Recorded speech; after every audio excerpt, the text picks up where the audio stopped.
ओम शांति। आज की तारीख है 17 अप्रैल 2022। अव्यक्त महावाक्य अव्यक्त बाप दादा रिवाइज कोर्स की मुरली, जिसकी ओरिजिनल डेट है 25 मार्च 1990। मुरली का सार: सर्व अनुभूतियों की प्राप्ति का आधार। सर्व अनुभूतियों की प्राप्ति का आधार पवित्रता। सर्व अनुभूतियों की प्राप्ति का आधार पवित्रता। आज स्नेह के सागर बाप दादा अपने चारों ओर के रूहानी बच्चों के रूहानी फीचर्स देख रहे हैं। हर एक ब्राह्मण बच्चे के फीचर्स में रूहानियत है, लेकिन नंबरवार है। रूहानियत है लेकिन नंबरवार है, क्योंकि रूहानियत का आधार पवित्रता है। क्योंकि रूहानियत का आधार पवित्रता है।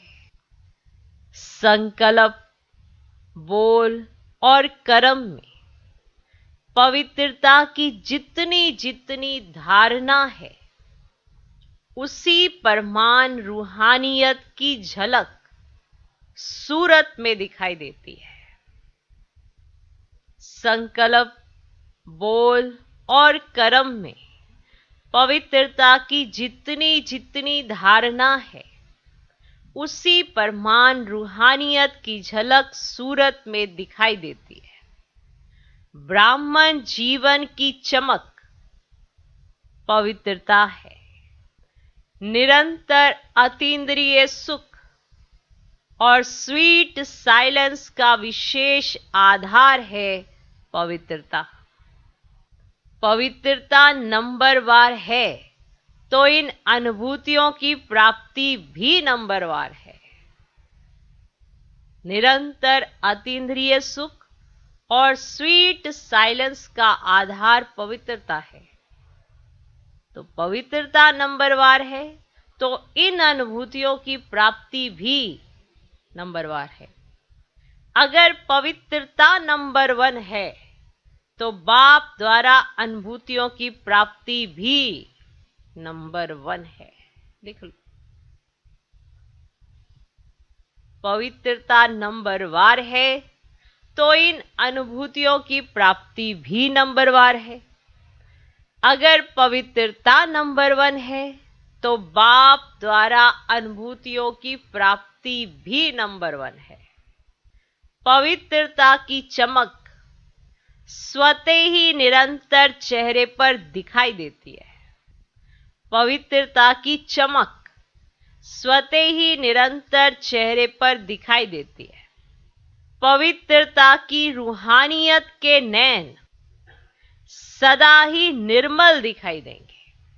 लिख लो, पवित्रता की चमक स्वतः ही निरंतर चेहरे पर दिखाई देती है। पवित्रता की रूहानियत के नैन सदा ही निर्मल दिखाई देंगे। सदा नैनों में रूहानी आत्मा और रूहानी बाप की झलक अनुभव होगी। सदा नैनों में रूहानी आत्मा और रूहानी बाप की झलक अनुभव होगी। आज बाप दादा सभी बच्चों की विशेष ये चमक और झलक देख रहे हैं। आप भी अपने रूहानी पवित्रता के फीचर्स को नॉलेज के दर्पण में देख सकते हो, क्योंकि विशेष आधार पवित्रता है। पवित्रता सिर्फ ब्रह्मचर्य को नहीं कहा जाता, लेकिन सदा ब्रह्मचारी और सदा ब्रह्माचारी अर्थात ब्रह्मा बाप के आचरण पर हर कदम में चलने वाले पवित्रता सिर्फ ब्रह्मचर्य को नहीं कहा जाता, लेकिन सदा ब्रह्मचारी और सदा ब्रह्माचारी, अर्थात ब्रह्मा बाप के आचरण पर हर कदम में चलने वाले, उसका संकल्प, बोल और कर्म रूपी कदम नेचुरल ब्रह्मा बाप के कदम पर कदम होगा, जिसको आप फुटस्टेप कहते हो। उनके हर कदम में ब्रह्मा बाप का आचरण दिखाई देगा। माना वो आत्माएं जो ब्रह्मा बाबा को फॉलो करती हैं, पवित्रता में नंबर 1 है, ब्रह्मचारी हैं पर सदा ब्रह्माचारी भी हैं। माना ब्रह्मा बाप के आचरण पर हर कदम में चलने वाले, उसका एक संकल्प, बोल और हर कर्म नेचुरल ब्रह्मा बाप के कदम पर कदम होगा, जिसको आप फुटस्टेप भी कहते हो। उनके हर कदम में ब्रह्मा बाप का आचरण दिखाई देगा। तो ब्रह्मचारी बनना मुश्किल नहीं है, लेकिन मन वाणी कर्म के कदम ब्रह्माचारी हों, इस पर चेक करने की आवश्यकता है। ब्रह्मचारी होना मुश्किल नहीं है, लेकिन ये मन वचन कर्म, माना मन वाणी कर्म के कदम ब्रह्माचारी हों, इस पर चेक करने की आवश्यकता है। और जो ब्रह्माचारी है, उनका चेहरा और चलन सदा ही अंतर्मुखी और अतीन्द्रिय सुख वाला अनुभव होगा। जो ब्रह्माचारी है, उनका चेहरा और चलन सदा ही अंतर्मुखी और अतीन्द्रिय सुख वाला अनुभव होगा। क्या चीज? उनका चेहरा और चलन सदा ही अंतर्मुखी और अतीन्द्रिय सुख वाला अनुभव होगा। ठीक, यहां तो क्लियर हो गया। एक है साइंस के साधन और ब्राह्मण जीवन में है ज्ञान के साधन। तो ब्रह्माचारी आत्मा साइंस के साधन व ज्ञान के साधन के आधार पर सदा सुखी नहीं होते कि साइंस के साधन मिल गए तो सुखी अनुभव कर लिया। ये ज्ञान के साधन के आधार पर सदा सुखी नहीं होते, लेकिन साधनों को भी अपनी साधना के स्वरूप में कार्य में लाते हैं। जो साधन मिले हैं, उन्हें अपनी साधना के स्वरूप में कार्य में लाते हैं। माना वो लिप्त नहीं होते हैं साधनों में, और साधना के स्वरूप में कार्य में लाते हैं। साधनों को आधार नहीं बनाते, लेकिन अपनी साधना के आधार से साधनों को कार्य में लाते हैं। जैसे कोई ब्राह्मण आत्माएं कभी कभी कहते हैं, हमें यह चांस नहीं मिला, इस बात की मदद नहीं मिली हमें किसी से, हमें ना ये वाला चांस नहीं मिला। जैसे नॉर्मल वे में बोल देते हैं, हमको इस तरह का चांस नहीं मिला, या हमको ऐसी मदद नहीं मिली जैसे इनको मिल रही है, ये साथ नहीं मिला, इसीलिए खुशी कम हो गई। हमको मदद मिलती, हमको ऐसा चांस मिलता, हमको भी किसी का साथ मिलता, इसीलिए हमारी खुशी कम हो गई।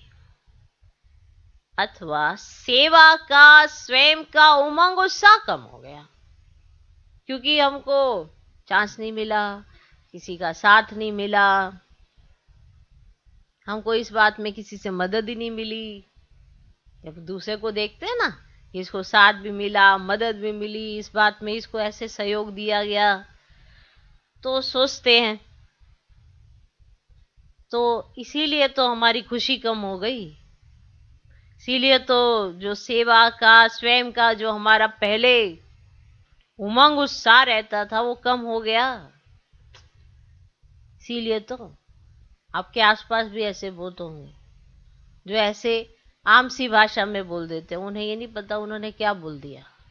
उन्होंने अपना सारा रिकॉर्ड दे दिया कि वो क्या देख रहे हैं, बाप को या दूसरों को। कई बार हम ना उन शब्दों का प्रयोग कर देते हैं जिससे हमारा पूरा चित्रण क्लियर हो जाता है, और हम सोचते हैं हम तो किसी को कुछ कह ही नहीं रहे, या किसी को तो हम कुछ बता ही नहीं रहे, और बाबा सब मुरली में खोल देते हैं। ये देखो, ये तुम बोल रहे थे ना, तुमको सहयोग नहीं मिला, तुमको ऐसे मदद नहीं मिली जैसे दूसरे को मिलती है, हमें भी ऐसा मिलता तो देखो हम आज कहाँ होते। इसीलिए तो जो पहले नशा था वो आज नहीं है ना। तो माना हम बहुत सरल शब्दों में दूसरे पे डाल रहे हैं और सोचते हैं कि हम अपने को और बाबा को ठीक बता रहे हैं। तो बाबा कहते, माना आप बताइए, देखना कि साधन कैसे इस्तेमाल करते हैं। साधन सिर्फ ये गाड़ी, ये माइक, ये सब चीजें ही नहीं होती हैं। किसी ना किसी का आधार अपनी साधना के लिए। साधना क्या, मन वचन कर्म में हर तरीके से ये तो देखना है ना कि ब्रह्मा बाप समान है कि नहीं है। तो सुनो, तो जैसे कोई ब्राह्मण आत्माएं कभी कभी कहते हैं हमें ये चांस नहीं मिला, इस बात की मदद नहीं मिली, ये साथ नहीं मिला, इसलिए खुशी कम हो गई, अथवा सेवा का स्वयं का उमंग उत्साह कम हो गया। पहले पहले तो बहुत अतीन्द्रिय सुख था, उमंग उत्साह भी रहा, मैं और बाबा, और कुछ दिखाई नहीं दिया। जब पहले पहले आए ना हम, तो बहुत ही हमारे अंदर इतना नशा था, इतना नशा था, बस मैं और मेरा बाबा, बस दुनिया में हमें ना कुछ दिखाई नहीं दिया। लेकिन मेजॉरिटी 5 वर्ष से 10 वर्ष के अंदर अपने में कभी कैसे अनुभव करने लगते हैं। इसका कारण क्या है? कारण क्या है? पहले वर्ष से 10 वर्ष में 1 से 10, ठीक है, 1 से 5, 1 से 4, 1 से 3, सुनो, तो पहले वर्ष से 10 वर्ष में उमंग उत्साह 10 गुना बढ़ना चाहिए। 10 गुना बढ़ना चाहिए ना। ओरिजिनलिटी तो यही है और सच्चाई भी यही है ना, कि एक पहले वर्ष से 10 वर्ष में उमंग उत्साह 10 गुना बढ़ना चाहिए। लेकिन कम क्यों हो गया? कम क्यों हो गया?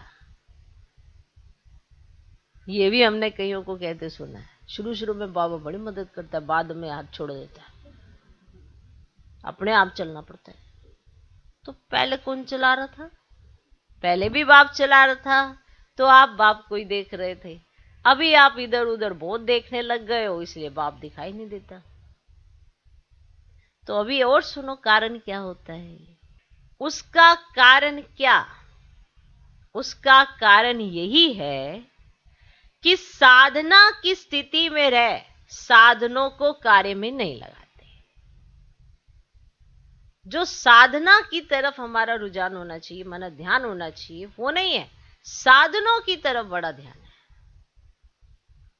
ये मिलना चाहिए, ये सैल्वेशन होनी चाहिए, ये ऐसे होना चाहिए, वैसे होना चाहिए, पर हर तरीके से हम कंफर्ट अपना ढूंढते हैं और सोचते हैं हम साधना कर रहे हैं।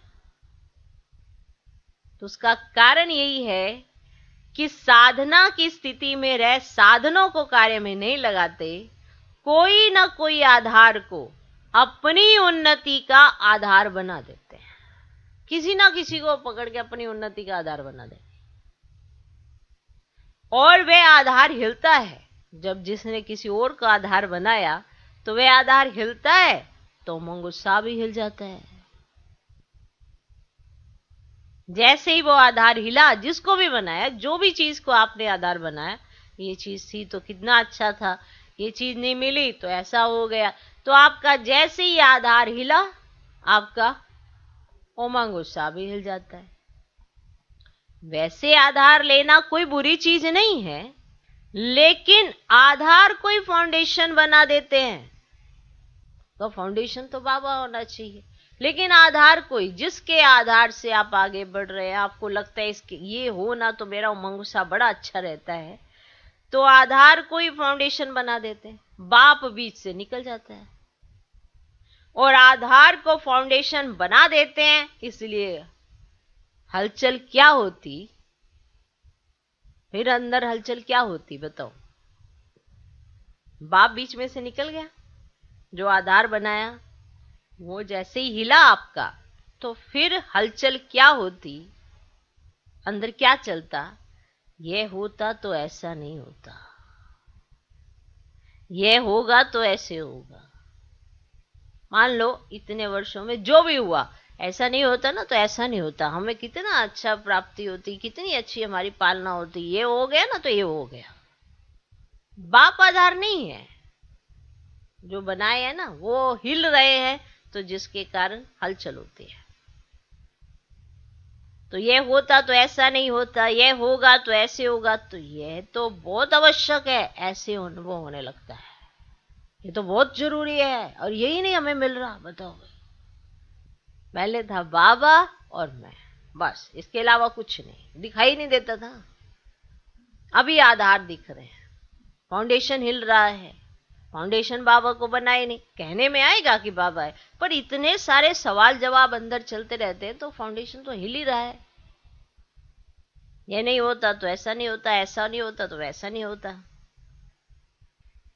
ये तो बहुत आवश्यक है, ऐसे अनुभव होने लगता है, माना दूसरी चीजें इंपॉर्टेंट दिखने लगती हैं बजाय बाबा की।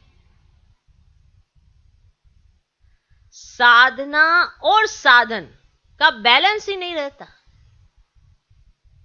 यहां पे साधन कोई वस्तु से जुड़ी हुई चीज नहीं है। किसी भी चीज को आपने अपनी खुशी का, उमंग उत्साह बढ़ने का आधार बनाया हो, कोई भी चीज,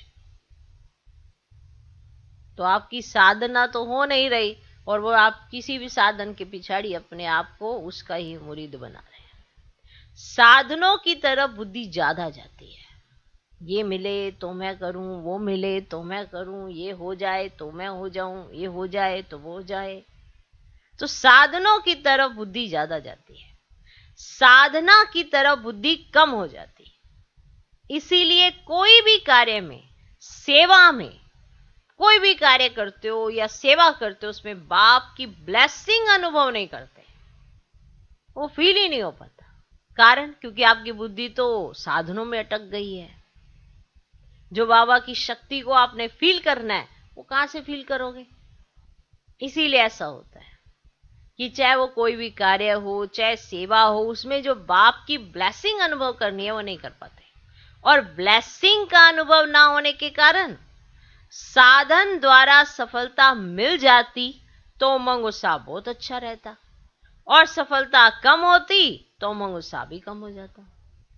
अगर आपको साधनों के द्वारा सफलता मिल गई तो उमंग उत्साह ठीक है, और अगर नहीं मिली तो फिर आपका उमंग उत्साह फिर से कम हो जाएगा। साधना अर्थात शक्तिशाली याद, निरंतर बाप के साथ दिल का संबंध। ऐसे नहीं कि आप हर घड़ी ऐसे साधना माना ऐसे समाधि की पोजीशन में बैठे रहोगे, यहां वो बात नहीं हो रही है। यहां साधना माना निरंतर याद की, शक्तिशाली याद की बात हो रही है कि कर्म तो करो, लेकिन बुद्धि की जो तार है ना, वो बाबा के साथ ही रहे। तो अगर बाबा के साथ रहेगी तो बाबा के द्वारा दी हुई श्रीमत याद रहेगी, और अगर श्रीमत याद रहेगी तो आपके कर्म ऑटोमेटिकली श्रेष्ठ हो जाएंगे।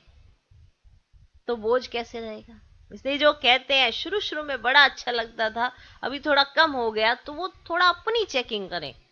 बाप ने कोई कमी नहीं की है, कमी है तो हमारे देखने और नजरिए में कहीं कमी आ गई है। हम कहीं साधना में वैसे नहीं रहे जैसे आए थे, साधनों की तरफ या किसी आधार की तरफ हम चले गए जो हमारा उमंग उत्साह बढ़ा है। से जब बाबा के बनते हैं तो बड़ा नशा होता है, फिर तो जो मर्जी कह दो सब करने को तैयार होते हैं, भले कोई साधन है या नहीं है, पहुंचेंगे जरूर। अब कहो, जब कुछ वर्ष हो जाते हैं, पहुंचना, आज कोई प्रोग्राम है, था ही नहीं, गाड़ी नहीं थी, यही नहीं था, पेट्रोल, गाड़ी चले पेट्रोल नहीं तो बैठ गए, क्या करना है, लिंक तो आ ही रहे थे, बस चले। पहले अरे बुलाया है, हैं? हाँ? देखे तो सही क्या होता है, बुलाया, नशा इतना, अरे वहां तो जो सम्मुख होता है सम्मुख ही होता है, वरना दिमाग में एक ही बात है, सम्मुख हो तो सम्मुख ही होता है, बस जी हमें कुछ नहीं सुनना। दूसरा कहेगा नहीं नहीं कोई बात नहीं, सब्र करो, अरे कोई सब्र नहीं होता। बाबा ने बुलाया, बाबा ने बुलाया, बस इतनी धुन लगी, ना इधर देखना ना उधर देखना, बस पहुंचे। फिर सारे साधन भी मिल जाते हैं उनको, घर से निकलते हैं, कोई अच्छा आपको आगे जाना है, हम छोड़ दें क्या, ऐसे मदद देने वाले भी पहुंच जाते हैं। अब ये मदद किसने पहुंचाई, बाप ने ना, आपकी विश है, आपकी दिल है, बस बाप ही बाप दिखाई दे रहा है, तो सारे साधन अरेंज हो जाते हैं। वरना आपको अब क्या करें, गाड़ी नहीं है, अब क्या करें, पेट्रोल ही नहीं है, अब क्या करें, ये नहीं है, मना ऐसे अपने आप को बहलाते रहे। ये नहीं पता कि अब मैं लिप्त होती जा रही हूँ आत्मा किसमें, साधनों में। साधना में बुद्धि नहीं है, साधना का अर्थ यहाँ पर निरंतर याद से है, दिल के संबंध से है। तो अब दिल का संबंध थोड़ा ऊपर नीचे बाप की तरफ से नहीं हो रहा है, हम बच्चों की तरफ से हो रहा है। हमारी नजर कहाँ जा रही है, जो पहले से बैठे हैं या जो पहले से पुराने चलते हैं उनके पुरुषार्थ की तरफ। भैया तुम इतने महारथी हो गए, कल के आए, आज उनको चेक कर रहे हो, पॉइंट तो है ना। अब मानो वो इतने वर्षों से पुरुषार्थ कर रहे हैं, उनको पता है कि क्या हो रहा है हमारे साथ, क्या ऊपर नीचे चलता है, और तुम्हें अभी 1 2 3 साल ही हुए हैं और तुम उनको दूरबीन लगा के चेक कर रहे हो, तुम्हारा पुरुषार्थ तो उनसे भी नीचे गिर जाएगा। उन्होंने नहीं देखना तुम्हारे को, उन्होंने तो फिर भी अपनी कमियां निकाल लेनी है, तुम्हारा क्या होएगा, क्योंकि तुम तो दूरबीन लगा के सिर्फ उन्हीं को देख रहे हो, वो जैसे बैठेंगे तो तुम भी बैठ जाओगे, ऐसा होता है। तो जो सिर्फ अपने पुरुषार्थ की तरफ अपने ऐसे माना साधना बढ़ाते हो कि मेरी निरंतर याद कैसे हो, जो इस पर विचार करता है उसकी बुद्धि की तरह बाबा के साथ ही जुड़ी रहती है। क्या हो रहा क्या नहीं हो रहा उसको कोई खबर नहीं होती है, ना ही जाना है यहाँ पे कोई वो पार्टी थोड़ा बनानी है, यहाँ कोई पॉलिटिक्स खेलनी है क्या, यहाँ पे कोई राज्य खड़ा करना है क्या, यहाँ तो कुछ भी नहीं करना है, यहाँ तो पढ़ना है, कोई विस्तार मिले तो बैठ जाना है, आगे क्या पीछे क्या ऊपर क्या नीचे क्या, सुनने में अच्छा आना चाहिए बस, और महसूस होना चाहिए कि क्या कहा गया बस। बाप की आवाज तो लास्ट बैठे हुए डायमंड हॉल में बच्चे तक भी पहुंच जाए, अगर उसकी बुद्धि एकाग्र है तो उसकी बुद्धि को भी बाबा खींच ले। तो चेकिंग अपनी होनी चाहिए, चेक कर हम दूसरों के बन गए, बताओ फिर तो दूसरों को ही बदलने पे दूरबीन लगा के देख रहे हैं, ये बदला कि नहीं बदला, बदला, अरे मेरे राजे हो तुम मेरा राजा हो, तुम मेरे महाराज हो, बदलो जल्दी, मैं तुम्हारे बदलने से मैं बदलने वाला हूं, बताओ, क्योंकि मैं तुम्हारी प्रजा हूं, तभी तो मैंने दूरबीन लगाई है तुम्हारे पर, तुम्हारे पुरुषार्थ पर। हर घड़ी ये देखता हूँ तुम सोए हो, जागे हो, पढ़ रहे हो, बैठे हो, खा रहे हो, पी रहे हो, क्या कर रहे हो, हर घड़ी मेरी तुम्हारे महाराज पर नजर है, क्योंकि मैं तुम्हारी प्रजा हूं। जो जिस पर नजर रखे जमाए बैठा है वो उसकी प्रजा है। कोई आपको कहे कि आप प्रजा हो तो कैसा लगता है, कोई आपको ऐसे ही कह दे आप ना मेरी प्रजा हो, पूछो उससे क्यों कह रहा है ऐसा, क्योंकि आपकी नजर तो सीधा मेरे पर ही रहती है, तो आप मेरी प्रजा हो, मैं राजा हूं आपका, कैसा लगेगा, क्योंकि आप मेरे बदलने का इंतजार ही तो कर रहे हो। आपने तो एग्जाम्पल बनाया नहीं कि आप बदलो तो मैं आपको देखूं, क्योंकि आप तो मेरे भी महाराज हो सकते हो, कौन क्या बनेगा किसको क्या पता, पर हर एक की एक्टिविटी जरूर बता देती है कि ये क्या बनने वाला है। जैसे स्कूल में भी टीचर को पता होता है कि ये स्कॉलरशिप वाली आत्मा है नहीं है, तो ये स्टूडेंट कैसा है टीचर को पता पड़ता है। अब टीचर अंतर्यामी थोड़ा है, पर टीचर जो पढ़ा रही है उस पर उसकी कंसंट्रेशन कैसी है, उसका रुझान कैसा है, उसका कैसे है, उसका ध्यान लग रहा है, तो वहीं से वो अंदाजा लगा लेती है कि इसकी बुद्धि बाहर जाती है अंदर रहती है क्या। अब वो टीचर अंतर्यामी है, तो फिर तो ये तो बेहद का बाप है, इसे सब दिखता है। दिखता ऐसा नहीं कि आपने क्या सोचा, दिखता ऐसा कि आप सोच के अपना आप क्या बनाए के आए। तो निरंतर बाप के साथ माना साधना अर्थात शक्तिशाली याद, निरंतर बाप के साथ दिल का संबंध। जिसका दिल का संबंध है उसे चाहे 1 साल का भी तो नहीं गहरा, और 10 साल अगर बढ़ गए तो 10 गुना, 20 साल हो गए तो 20 गुना दिल का संबंध उसका बढ़ता जाएगा, क्योंकि वो बाबा को और पहचानने लगा है और जानने लगा है। तो वो जितने जास्ती साल होते हैं तो जान पहचान भी तो अच्छी गहरी हो जाती है, होती है ना। अब शुरू में किसी से मिलो तो उन्हें पता ही नहीं है कि वो क्या करेगा, किस बात पे कैसे रिएक्ट करेगा। और मान लो 10-20 साल हो जाए तो पता तो पड़ता है ना कि इस बात पे ये रिएक्ट करेगा। तो संस्कार मिलन की रास भी तो बाबा यही कहते हैं ना कि आप तो 84 जन्म में एकदम अब तो पता पड़ गया ना कि क्या हो रहा है, कौन ऊपर से नीचे आ रहा है, नीचे से ऊपर कौन जा रहा है। अब तो पता पड़ गया चढ़ती कला किसकी है, बाकी सबकी उतरती कला है, तो कुछ ना कुछ तो ऊपर नीचे करेंगे। तो क्यों कर रहे हो, क्यों अपने आप को हलचल में लाते हो।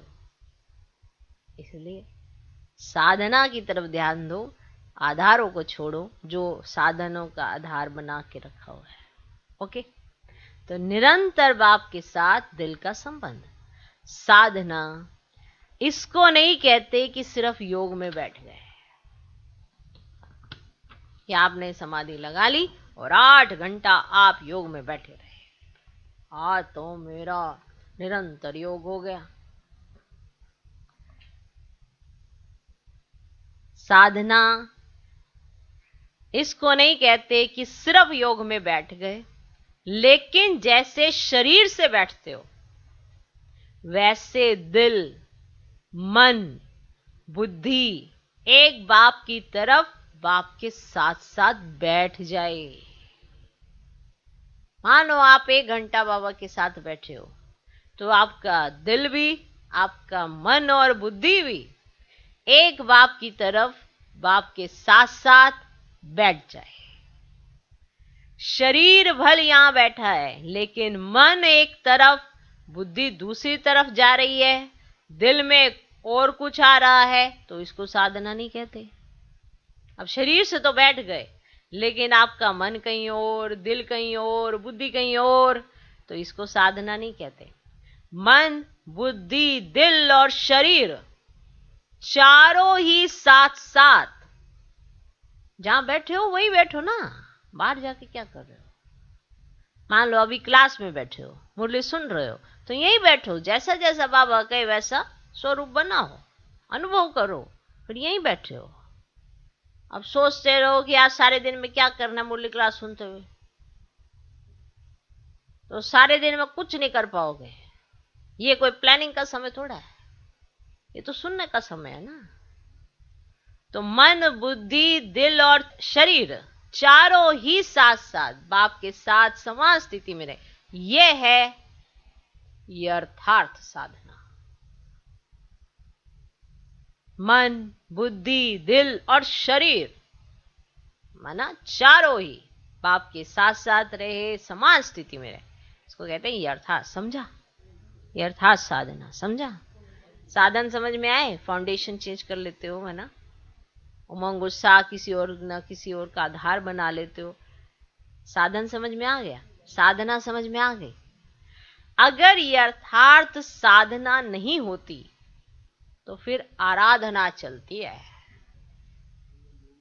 पहले भी सुनाया था, कभी तो याद करते हैं लेकिन कभी फिर फरियाद करते हैं।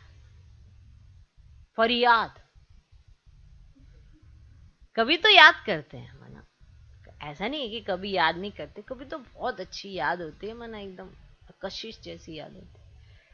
तो कभी तो याद करते हैं लेकिन कभी फिर फरियाद करते हैं। याद में फरियाद की आवश्यकता ही नहीं है ना, तो सुनाई पड़ता है ना कोई बाहर फरियाद करता है तो। अब आपके अंदर भी एक या तो फरियादी या यादी, मन आप कैसे फिर आती व्याधि, मतलब ऐसे ऐसे जोड़ते रहते हैं। तो याद में फरियाद की आवश्यकता नहीं, साधना वाले का आधार सदा बाप ही होता है। और यहां साधना का मतलब है मन, बुद्धि, दिल, शरीर चारों ही एक ही तरफ है। ये है यथार्थ साधना। तो साधना वाले का आधार सदा बाप ही होता है, और जहां बाप है वहां सदा बच्चों की उड़ती कला है।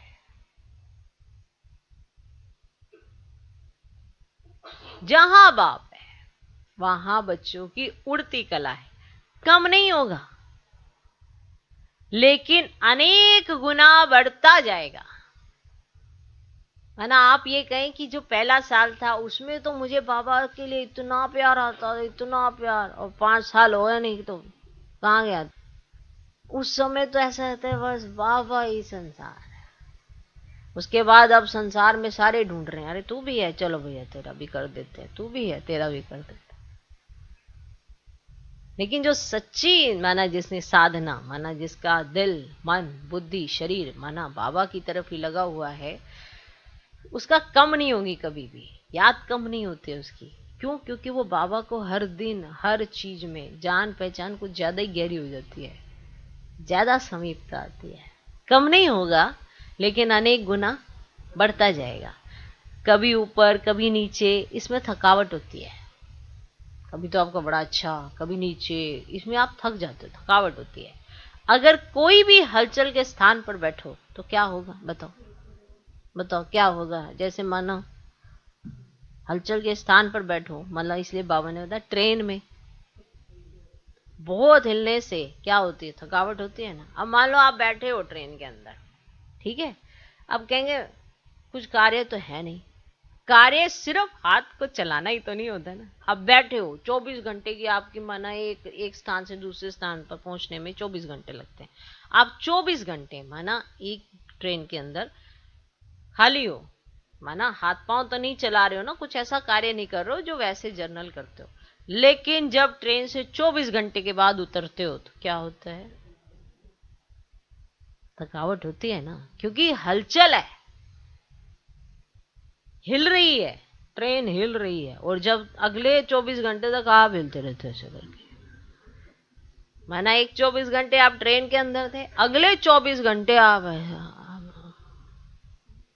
माना ऐसा लगे अरे आगे जा रहे पीछे जा रहे, क्या अभी रुके थोड़ा सा, फिर आगे जा रहे पीछे, कितनी हलचल होती है। ऐसे ही होता है ना। तो अगर आप कभी हलचल वाले स्थान पर बैठ जाओ तो क्या होता है? माना ट्रेन में बहुत हिलने से थकावट होती है ना। कभी बहुत उमंग उत्साह में उड़ते हो, कभी बीच में रहते हो, कभी नीचे आ जाते हो, तो हलचल हो गई ना। कभी तो ऊपर, कभी बीच में, कभी नीचे, मन पता ही चला जाना कहाँ है, मतलब हलचल ही हलचल है। इसीलिए या थक जाते हो या बोर हो जाते हो,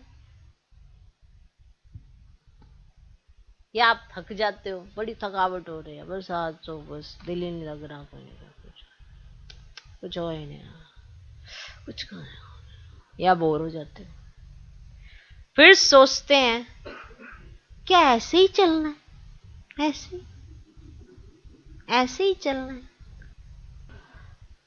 शुरू में तो कुछ भी नहीं, बस बाबा मिला, पहचान हुई, बस बाबा बाबा की बस अंदर ये धुन सी लग जाती है, सब कुछ अच्छा अच्छा सा लगने में। ये हलचल तो हमने पैदा की है, कभी ऊपर कभी नीचे, पता नहीं कैसे कैसे थॉट, कैसा प्रोसेस, जिसकी वजह से कभी थक जाते हैं और या कभी बोर हो जाते हैं। फिर सोचते क्या ऐसे ही चलना है। लेकिन जो साधना द्वारा बाप के साथ है, माना दिल मन बुद्धि और शरीर, माना जिसने लगाए हुए हैं एक बाप के अंदर, तो जो साधना द्वारा बाप के साथ है, उसके लिए संगम युग पर सब नया नया ही अनुभव होता है। चाहे करोना है, चाहे मरोना है, चाहे टरोना है, उसके लिए वो भी नया ही आता है। नहीं अभी नया करोना, फिर करोना, फिर करोना, वो ऐसे नहीं होता। हर चीज एक नया अनुभव ही तो देखी जाती है ना। पर जो बाबा के साथ है उसके लिए हर चीज में क्या है? नया है, नया नया अनुभव है उसके लिए। हर घड़ी में, हर संकल्प में नवीनता, क्योंकि हर कदम में उड़ती कला, अर्थात प्राप्ति में प्राप्ति होती रहती है उसको, हर समय प्राप्ति है। संगम युग में हर समय बाप वर्षे और वरदान के रूप में प्राप्ति कराते हैं। वर्षे में भी मिलते हैं और वरदान में मिलते हैं, संगम युग पर बाबा। तो प्राप्ति में खुशी होती है और खुशी में उमंग उत्साह बढ़ता रहेगा, कम हो ही नहीं सकता। चाहे माया भी आए तो भी विजयी बनने की खुशी होगी, क्योंकि माया पर विजय प्राप्त करने के नॉलेजफुल बन गए हो। तो 10 साल वालों को 10 गुना, 20 साल वालों का 20 गुना हो रहा है। तो कहने में ऐसे आता, लेकिन है तो अनेक गुना। अब इस वर्ष में क्या करेंगे? उमंग उत्साह तो बाप द्वारा मिली हुई आपकी अपनी जायदाद है। बाप की प्रॉपर्टी को अपना बनाया है, तो प्रॉपर्टी को बढ़ाया जाता है या कम किया जाता है? तो उमंग उत्साह तो बाबा की प्रॉपर्टी में मिली आपको, तो इसे बढ़ाया जाता है या कम किया जाता है? इस वर्ष विशेष 4 प्रकार की सेवा पर अटेंशन अंडरलाइन करना। इस वर्ष विशेष 4 प्रकार की सेवा पर अटेंशन अंडरलाइन करना। पहला नंबर है स्व की सेवा, दूसरा विश्व की सेवा, तीसरा मनसा सेवा, एक है वाणी द्वारा सेवा, दूसरी मनसा सेवा भी विशेष है, चौथा यज्ञ सेवा। तो एक है स्व की सेवा, दूसरा विश्व की सेवा, तीसरा मनसा सेवा। माना एक होती है वाणी की सेवा और दूसरी मनसा सेवा, और चौथा यज्ञ सेवा। क्लियर? तो ये 4 प्रकार की सेवाएं जहां भी हो, जिस भी सेवा स्थान पर हो, वह सब सेवा स्थान यज्ञ कुंड हैं। माना आप जहां पर भी हो, जिस भी सेवा स्थान पर हो, यानी कि सिर्फ मधुबनी यज्ञ है, माना जो भी सेंटर्स हैं, गीता पाठशालाएं हैं, माना जो परोपर ज्ञान में चलने वाली आत्माएं हैं, तो उनका घर भी। ऐसे नहीं कि सिर्फ मधुबन यज्ञ है और आपके स्थान यज्ञ नहीं है। तो यज्ञ सेवा अर्थात कर्मना द्वारा कुछ ना कुछ सेवा जरूर करनी चाहिए। यज्ञ सेवा अर्थात कर्मना द्वारा कुछ ना कुछ सेवा जरूर करनी चाहिए। बाप दादा के पास सेवा के 3 प्रकार के खाते सबके जमा होते हैं। आज बाबा आपको अपना रजिस्टर दिखाने आए हैं। मैं दिखाऊंगा कि आप की सेवा का खाता मैं दिखाऊंगा कि कैसे आप जमा करते हो। आपको भी पता होना चाहिए, बाबा कह रहे हैं, क्योंकि आपको पता होना चाहिए कि मेरा जो माना बैंक में अकाउंट है उसमें मेरा पैसा जमा भी हो रहा है कि या फिर निकले ही जा रहा है। पता तो होना चाहिए ना, तभी आप अपना पासबुक अपनी चेक कर लेना, ठीक है, उसको अपडेट भी करा लेना। पता लगे आपने निकाल के खत्म ही कर दिया और आपको पता भी नहीं चला, तो अपनी अपडेट करा लेना पासबुक। चलो, तो यज्ञ सेवा अर्थात कर्मना द्वारा कुछ ना कुछ सेवा जरूर करनी चाहिए। बाप दादा के पास सेवा के 3 प्रकार के खाते सबके जमा होते हैं, मनसा, वाचा और कर्मना, तन, मन और धन। मनसा, वाचा और कर्मना, तन, मन, धन। कई ब्राह्मण सोचते हैं हम तो धन से सहयोगी नहीं बन सकते क्योंकि हमारे पास धन नहीं है। कई ब्राह्मण सोचते हैं सेवा नहीं कर सकते क्योंकि हम तो समर्पण है। अब जो समर्पित ब्रह्मा कुमार ब्रह्मा कुमारियां हैं, तो वो सोचते हैं कि हम तो धन से सेवा नहीं कर सकते। क्योंकि धन के वाला चैप्टर हमारा अपना नहीं है, क्योंकि हमारे पास तो धन ही नहीं है, क्योंकि हम तो डायरेक्ट बाबा के घर से ही लेते भी हैं, खाते भी हैं, सब कुछ हमारी पालना बाबा के घर से हो रही है। ध्यान से सुनना सभी, ये वाला पॉइंट ध्यान से सुनना। ये हमने बहुत बार क्लियर किया हुआ है कि आप समर्पित तो हो गए, लेकिन समर्पित होकर आपने किया क्या, किस तरह का आपने अपना भाग्य जमा किया है, घटा दिया है, क्या किया है। ध्यान से सुनना, आज विशेष पॉइंट क्लियर करने जा रहे बाबा। फिर ये नहीं कहना कि मैंने तो बहुत सेवा की और मेरा खाता जीरो, लास्ट में जाके बाबा आपका पूरा दिखाएगा कि आपने क्या किया। चलो, कई ब्राह्मण सोचते हैं हम तो धन से सहयोगी नहीं बन सकते, सेवा नहीं कर सकते, क्योंकि हम तो समर्पण है, धन कमाते ही नहीं तो धन से सेवा कैसे करें। बताओ, मैं तो ना ड्यूटी जा रहे ना बिजनेस है हमारा कोई, तो हम धन कमाते ही नहीं तो हम धन से सेवा कैसे करें।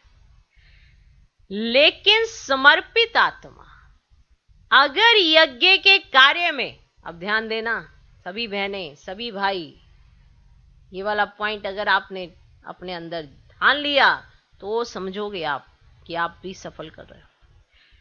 धन कमाते नहीं तो धन से सेवा कैसे करें, ये समर्पित चिंतन करता है। लेकिन समर्पित आत्मा अगर यज्ञ के कार्य में इकोनॉमी करती है अपने अटेंशन से, माना जो कार्य यज्ञ में कर रहे हैं वो इकोनॉमी से किया जा सकता है, उसके अपने अटेंशन से, तो जैसे धन की इकोनॉमी की, वह इकोनॉमी वाला धन अपने नाम से जमा होता है। यह सूक्ष्म खाता है। ये बाबा के पास एक सूक्ष्म डायरी है कि आप यज्ञ में समर्पित हो गए, लेकिन आपने यज्ञ की एक एक चीज की संभाल की, तो एक एक चीज की जो संभाल करेगा, वो जो बचत करेगा, वो बचत का खाता उसके खाते में लिखा जाएगा, क्योंकि आप समर्पित हो गए। आप समर्पित हो गए, लेकिन आपको सारी चीजें हैंडल करने के लिए चार्ज तो दे दिया, आपने कैसे चार्ज किया बताओ, आप उस चीज को कैसे लेके चले, आपने इकोनॉमी की या वेस्टेज की, वो जो आपने किया है वो बाबा के पास रिकॉर्ड होता है। कोई भी कुछ लाया, आपकी गलती की वजह से वो खराब हो गया, क्योंकि आपकी ड्यूटी लगी हुई थी, तो किसके ऊपर वो जाएगा, आपके ऊपर आएगा, क्योंकि रिस्पॉन्सिबल आप हो। इसीलिए मैं कई बार कहती हूँ, मुझे एक एक करने का बड़ी वो दिक्कत होती है, मुझे ऐसा कुछ चीज खराब हो जाए ना, हलचल पैदा हो जाती है अंदर, और ये किसी को नहीं हम सिखा पाएंगे, ये वो खुद सोचेगा कि मेरा खाता क्या बन रहा, मैं तो एक तो धन नहीं लगाया, ऊपर से जो भी चीज आई वो मेरी वजह से नुकसान हो गई। ये बहुत इंपॉर्टेंट बात है। मोस्ट इंपॉर्टेंट बात ये है कि समर्पित अपने खाते में धन कैसे जमा करे, क्योंकि क्या कहा जाता है, धन दो धन लो। अब भगवान के घर में हम जो समर्पित हैं, हमारे पास तो धन नहीं है, हमारे पास है इकोनॉमी करने की विधि। कैसे हम करेंगे, तो जो समर्पित हैं वो क्या करेंगे, वो इकोनॉमी करेंगे। जो चीज थोड़े में भी हो सकती है उसके लिए इतना एक्सेस में करना। अब ये खाता किसका खराब हो रहा है, उसी का जिसने ये किया है, और उसको समझ नहीं आ रहा है ये वेस्टेज में जा रहा है। अब मेरी ड्यूटी बनती है कि मुझे उसको संभालना कैसे है, नहीं तो मेरा खाता खत्म, क्योंकि मेरे पास तो धन है नहीं, तो मैं कहां से फिर धन वाला खाता बनेगा कैसे। लक्ष्मी बनने के लिए क्या करना पड़ेगा भैया, धन तो लगाना पड़ेगा ना। अब कौन सा धन है, ये वाला इकोनॉमी करने वाला। ओके, समर्पित आत्मा अगर यज्ञ के कार्य में इकोनॉमी करती है अपने अटेंशन से, तो जैसे धन की इकोनॉमी की, वह इकोनॉमी वाला धन अपने नाम से जमा होता है, यह सूक्ष्म खाता है। अगर कोई नुकसान करता है तो खाते में बोझ जमा होता है। अगर कोई नुकसान कर दिया तो फिर वो कोई ये सोचे कि मैंने तो बहुत लगा लिया, लेकिन आपने यज्ञ में कोई नुकसान कर दिया तो वो बोझ में जमा होता है। और इकोनॉमी करते हो तो उसका धन के खाते में जमा होता है। यज्ञ का एक एक कना मुहर के समान है। मुहर समझते हो, अशर्फियां जो हुआ करती थी, मोहर के समान है। अगर यज्ञ की दिल से, दिखावे से नहीं, ब्रैकेट में लिखा हुआ स्पेशल लिखा हुआ है ब्रैकेट में, दिखावे से नहीं, दिल से इकोनॉमी करते हैं तो उसकी मोहरें इकट्ठी होती रहती है। दिल से जो सेवा करता है, दिल से जो जमा करता है।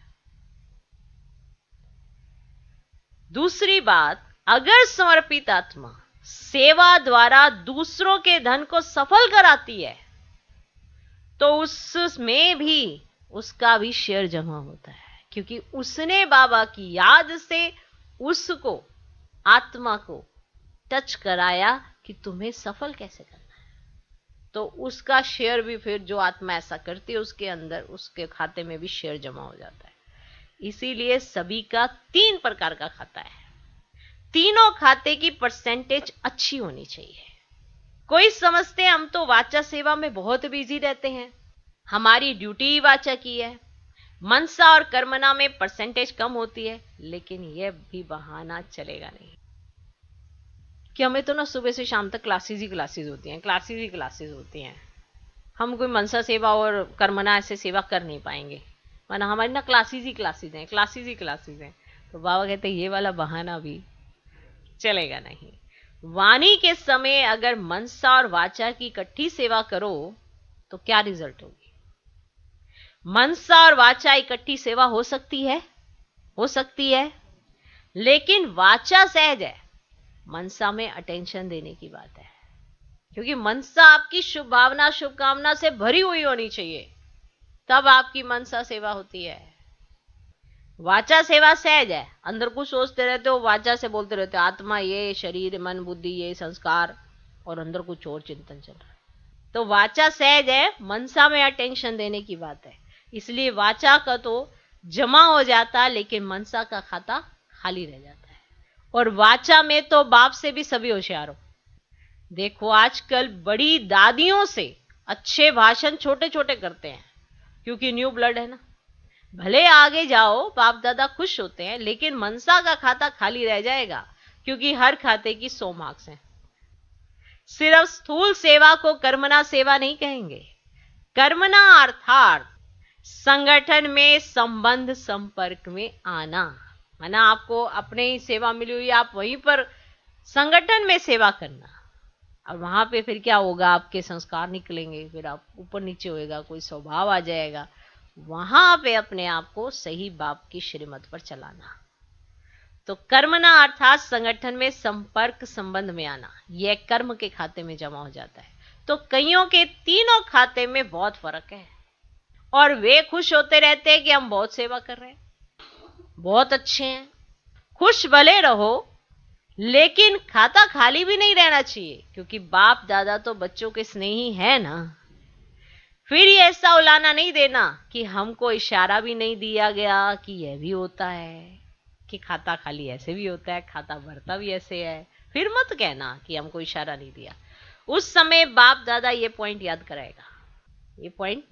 याद कराएगा, टीवी में चित्र सामने आ जाएगा। इसलिए इस वर्ष सेवा भले बहुत करो, लेकिन ये बाप दादा क्या कह रहे हैं कि ये तीनों प्रकार के खाते और तीनों प्रकार की सेवा साथ साथ करो। वाचा का तरफ भारी हो जाए और मनसा और कर्मना हल्का हो जाए तो क्या होगा बताओ?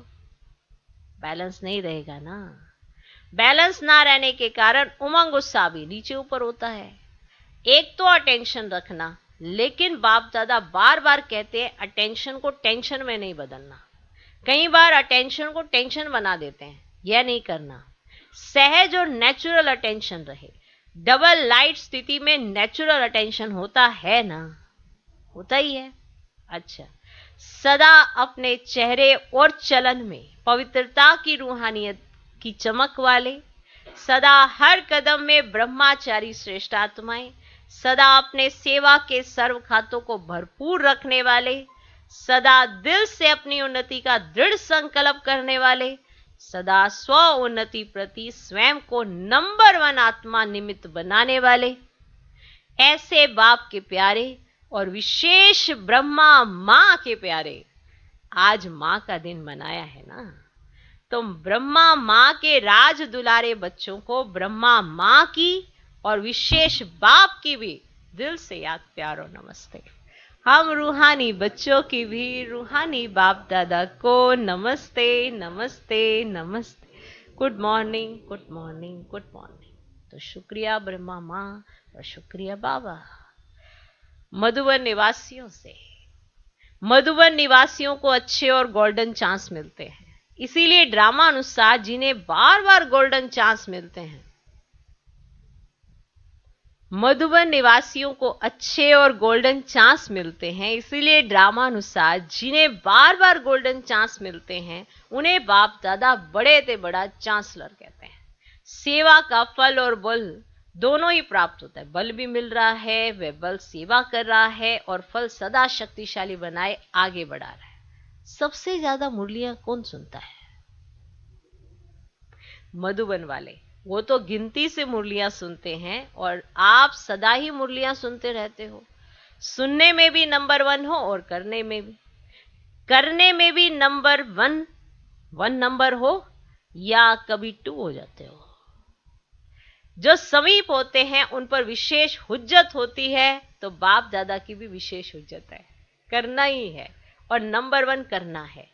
किसी में भी नंबर पीछे नहीं, सब जमा के खाते नंबर 1 फुल होने चाहिए। एक भी खाता जरा खाली नहीं होना चाहिए।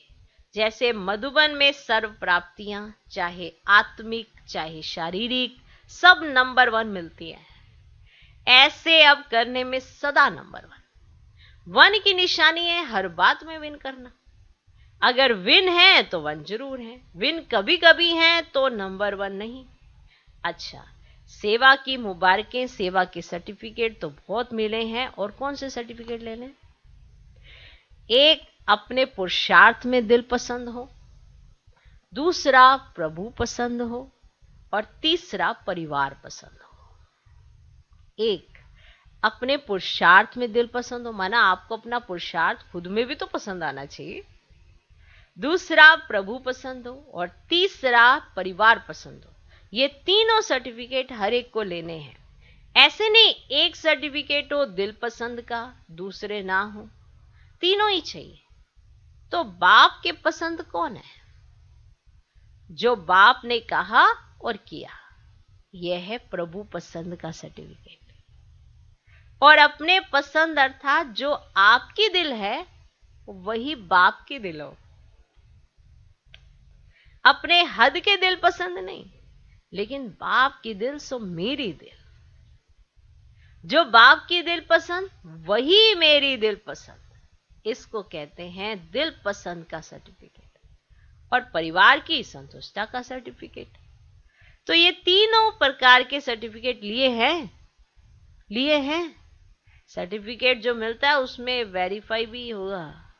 हाँ, में वेरिफिकेशन में ऐसे लगाई जाती है। ऐसे नहीं सर्टिफिकेट लेकर आप ही घूमते रहो, उसमें वेरिफिकेशन का टप्पा लगाया जाता है।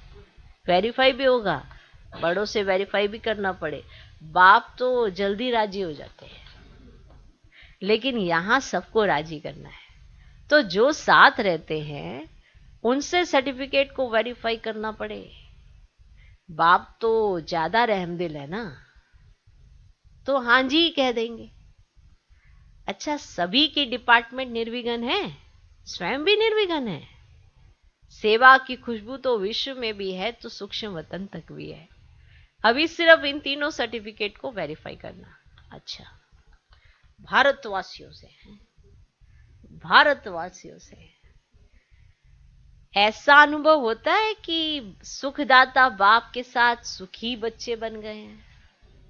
बाप सुखदाता है तो बच्चे सुख स्वरूप होंगे ना।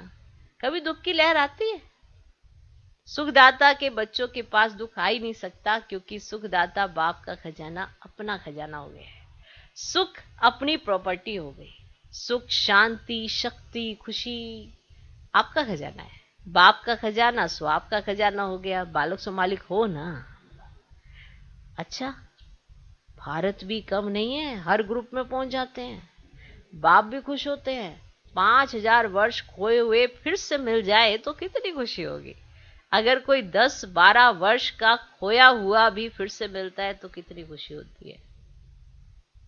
और ये 5000 वर्ष बाप और बच्चे अलग हो गए और अब फिर से मिल रहे हैं, इसीलिए बहुत खुशी होती है। और ये 5000 वर्ष माना बाप और बच्चे अलग हो गए और फिर से मिल रहे हैं, इसीलिए बहुत खुशी है ना। सबसे ज्यादा खुशी किसके पास है? सभी के पास है, क्योंकि ये खुशी का खजाना इतना बड़ा है जो कितनी भी लेवे, जितनी भी लेवे अखुट है, इसीलिए हर एक अधिकारी आत्मा है। ऐसे है ना। संगम युग को कौन सा युग कहते हैं? संगम युग खुशी का युग है। खजाने ही खजाने हैं, जितने खजाने चाहो जितने उतना भर सकते हो। धनवान भव का, सर्व खजाने भव का वरदान मिला हुआ है, सर्व खजानों का वरदान प्राप्त है। ब्राह्मण जीवन में तो खुशियां ही खुशियां है। यह खुशी कभी गायब तो नहीं हो जाती, गायब तो नहीं हो जाती। माया चोरी तो नहीं करती है खजानों को।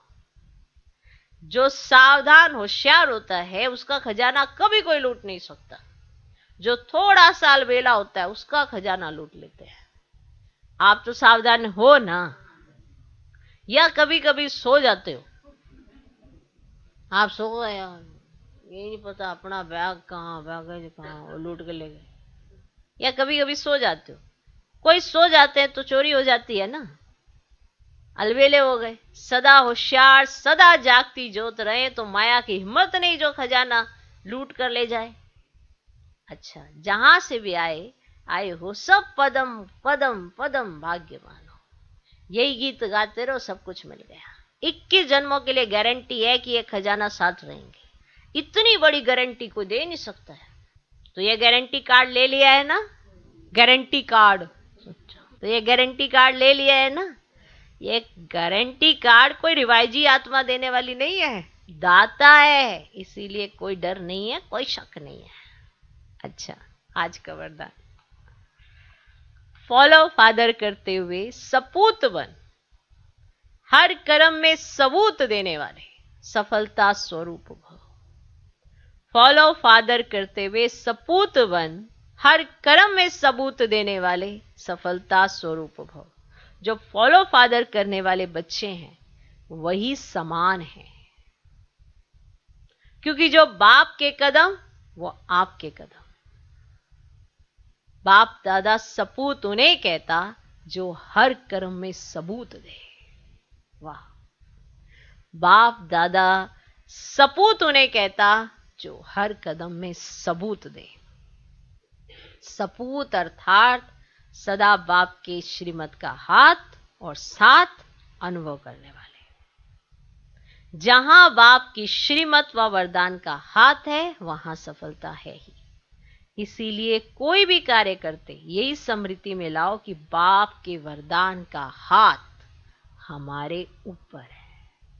बाप के वरदान का हाथ हमारे ऊपर है। आज का स्लोगन, हीरे तुल्य ऊंची स्थिति में स्थित होकर किए गए कर्म ही मूल्यवान कर्म है। हीरे तुल्य ऊंची स्थिति में स्थित होकर किए गए कर्म ही मूल्यवान कर्म है। सूचना, आज मास का तीसरा रविवार है। सभी राजयोगी तपस्वी भाई बहनें सायं 6:30 से 7:30 बजे तक विशेष योग अभ्यास के समय अपने इष्ट देव रहमदिल दाता स्वरूप में स्थित हो भक्तों की